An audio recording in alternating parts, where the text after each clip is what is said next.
Jennifer Kesse was a young, successful finance manager in Orlando, Florida. She had just bought her own condo, was close to her family, and had a loving boyfriend. Her life seemed perfect, until she vanished without a trace.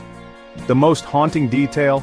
The prime suspect was caught on camera but remains unidentified to this day. Imagine, you talk to your loved one at night, everything normal, but the next day, they're gone forever. That's the nightmare the Kesse family lives with.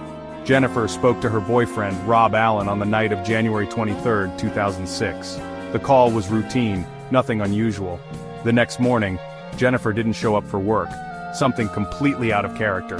Her employer called her parents, and panic set in. Calls to Jennifer's phone went straight to voicemail. Her parents rushed to her condo, finding everything in order, no signs of struggle. A wet towel on the shower floor, pajamas on the bed. It looked like she'd gotten ready for work. Her purse, keys, phone, and iPod were missing, along with her black Chevy Malibu. It was as if she'd left for work and simply disappeared. No note, no evidence of plans to leave. Jennifer was responsible, always in touch. Her sudden silence was alarming. The Kesse family's nightmare had just begun. Police were called, and the search started immediately. The condo offered no clues, just a life paused mid-routine. Jennifer's disappearance was a mystery from the start. No witnesses, no evidence, just a young woman gone without a trace. The case would soon grip the nation, and the only clue, a faceless figure on a security camera, would haunt investigators for years. The search for Jennifer Kesse had begun. Let's piece together Jennifer's final hours. On Monday night, she spoke to her boyfriend from her condo after returning from vacation. Everything seemed normal. Investigators believe she was abducted Tuesday morning, January 24, 2006. Her routine was clear. She'd showered, dressed, and likely left for work between 7:30 and 8:00 a.m. The Mosaic at Millennia Complex was under construction, with many transient workers around. This made it hard to track who was coming and going. Jennifer's family is certain she didn't leave willingly. Her accounts were untouched. Her phone powered off. There was no evidence she planned to disappear. The critical early hours were lost. She wasn't reported missing until midday. By then, the trail was already cold.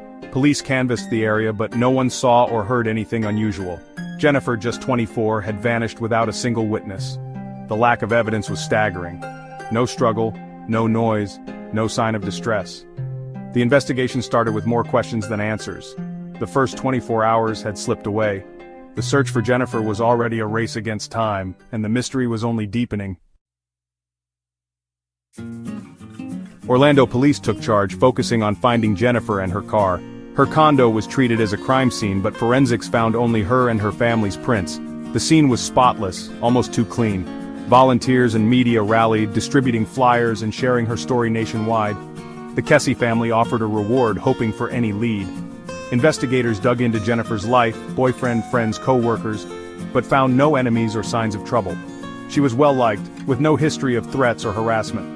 The lack of motive or suspect frustrated police. The search for her car became critical. It might hold the key. Police scoured Orlando, following every tip, but found nothing. Days passed, hope faded, and the case stalled. The family refused to give up, but investigators were running out of options. Then, a break. Jennifer's car was found. It was the first real clue in a case full of dead ends. The discovery would change the direction of the investigation, but it would also raise new, troubling questions. The search for Jennifer was far from over. The mystery was about to deepen, and the next clue would come from an unexpected place.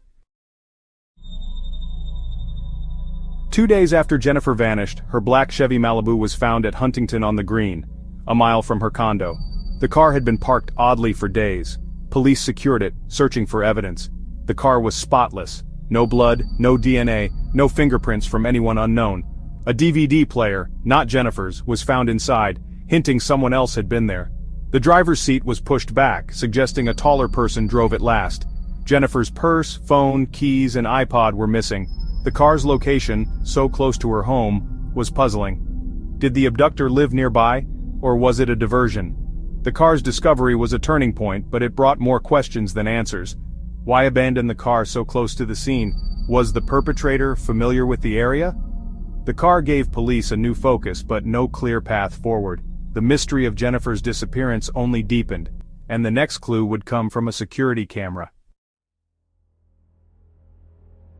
Surveillance cameras at the complex where the car was found captured a crucial moment.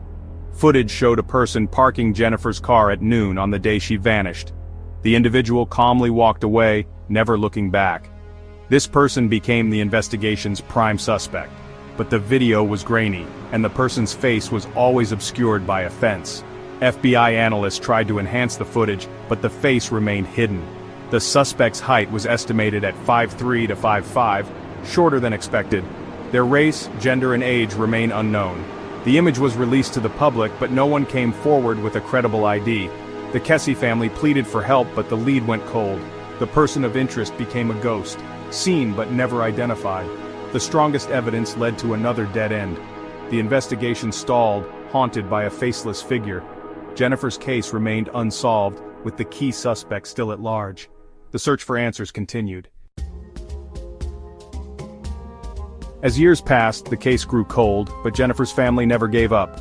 Joyce and Drew Kesse became relentless advocates, launching websites and hiring private investigators.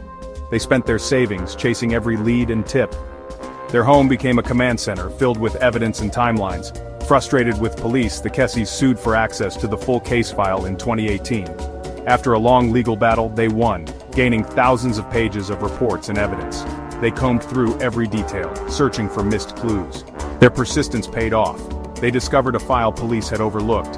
It was raw GPS data from a vehicle linked to a person of interest. This digital breadcrumb would become the first new lead in years. The family's determination had cracked open the case again. The GPS data offered a new direction. For the first time in years, hope returned. The Kesses pressed on, determined to find the truth. The next chapter of the investigation was about to begin. The GPS data came from a work vehicle used by a former co-worker who'd made unwanted advances toward Jennifer. He'd been questioned and cleared, but his vehicle's GPS tracker told a different story.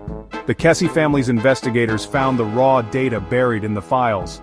It wasn't from Jennifer's car, but from a vehicle connected to someone on the investigation's edge. The data mapped the vehicle's movements around the time Jennifer disappeared. Interpreting the old raw data was a challenge. The family brought in a GPS expert to reconstruct the vehicle's route. They focused on January 24, 2006, the day Jennifer vanished. The GPS showed the vehicle stopping near a remote lake, never before searched. This was a brand new lead, uncovered more than a decade later. The silent GPS file finally spoke, and it pointed to a place that could hold answers. The GPS led investigators to Lake Fisher, a secluded spot far from Jennifer's condo. The Kesse family believed it could be a dump site for evidence, or worse. They organized a search with volunteers and cadaver dogs in 2019. The area was overgrown and difficult to search, but the GPS data gave them hope. The dogs showed interest in some spots, but nothing conclusive was found. Still, the GPS data refocused the investigation on a specific person and place. The family pushed for advanced search technology to be used at the lake. The digital breadcrumbs from 2006 had given them a new map. The Kesses were determined to follow it to the end. The search for Jennifer pressed on, driven by hope and data. Today, Jennifer's family leads the search, analyzing files and funding private investigations. Their fight is a testament to their love and determination. The case remains open, with technology offering new hope. Advances in DNA and video analysis could still break the case. The Kesses believe a breakthrough is possible, maybe even imminent. The public's help is crucial. Someone out there knows something. Even the smallest tip could solve the mystery. The family urges everyone to look at the evidence and share Jennifer's story. A tip line and reward remain active. Jennifer's story is one of heartbreak, but also of strength and perseverance. The search continues, fueled by hope that one day she'll be found. Stay informed, keep her memory alive, and support the fight for answers. The truth is out there, we just have to find it.